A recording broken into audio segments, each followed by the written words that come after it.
Hi welcome to Vandith vlogs. ఇవాళ వచ్చేసి మసాలా పొడి అండి.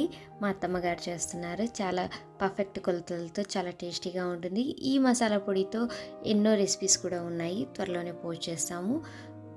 మన ఛానల్ని ఎవరైనా ఫస్ట్ టైం చూస్తున్నట్లయితే తప్పకుండా సబ్స్క్రైబ్ చేసుకోండి. దాని ద్వారా నేను చేసే వీడియోనే మీ దాకా వస్తుంది. లేట్ లేకుండా ఇంకా మసాలా పొడిని చూసేద్దాం. ఎండుమిరపకాయలు 40 గ్రాములు, కరివేపాకు 1 గుప్పెడు, ధనియాలు 200 గ్రాములు, మరాఠీ మొగ్గ 4, పువ్వు అంటాం కదండి, మసాలా దినుసులకు వాడతాం, అదే 2 టేబుల్ స్పూన్లు, మిరియాలు వచ్చేసి 2 టేబుల్ స్పూన్స్, చెక్క 1 టేబుల్ స్పూన్, శనగపప్పు 30 గ్రాములు, పెసరపప్పు 30 గ్రాములు, మినప్పప్పు 30 గ్రాములు, కందిపప్పు 30 గ్రాములు, మెంతులు 15 గ్రాములు, లవంగాలు 1.5 టేబుల్ స్పూన్, ఆవాలు 2 టేబుల్ స్పూన్, జీలకర్ర 3 టేబుల్ స్పూన్లు. ఒక ప్యాన్ పెట్టుకొని ప్యాన్ హీట్ చేసుకొని 1 by 1 అన్ని ఇంగ్రీడియంట్స్ బాగా చిన్న మంట మీద వేయించుకోవాలి. ఒక దాని తర్వాత ఒకటి అన్నీ వేసి వేయించాలి. ఫస్ట్ ధనియాలు, తర్వాత మినపప్పు, కందిపప్పు, శనగపప్పు, పెసరపప్పు, పప్పులన్నీ ఒకసారి వేసి వేయించవచ్చు.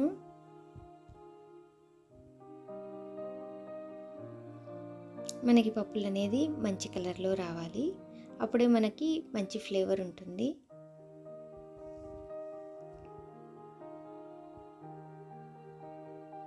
ఆవాలు, మెంతులు,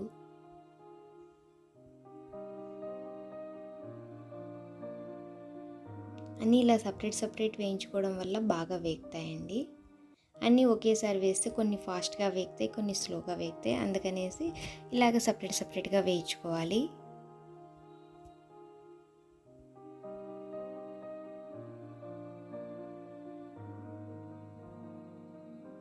జీలకర్ర, చెక్క, పువ్వు, మరాఠీ మొగ్గ, కరివేపాకు, ఇలా చూపించిన విధంగా అన్నీ ఇండివిజువల్గా వేయించుకోవాలి. అలాగే ఎండుమిరపాయలు,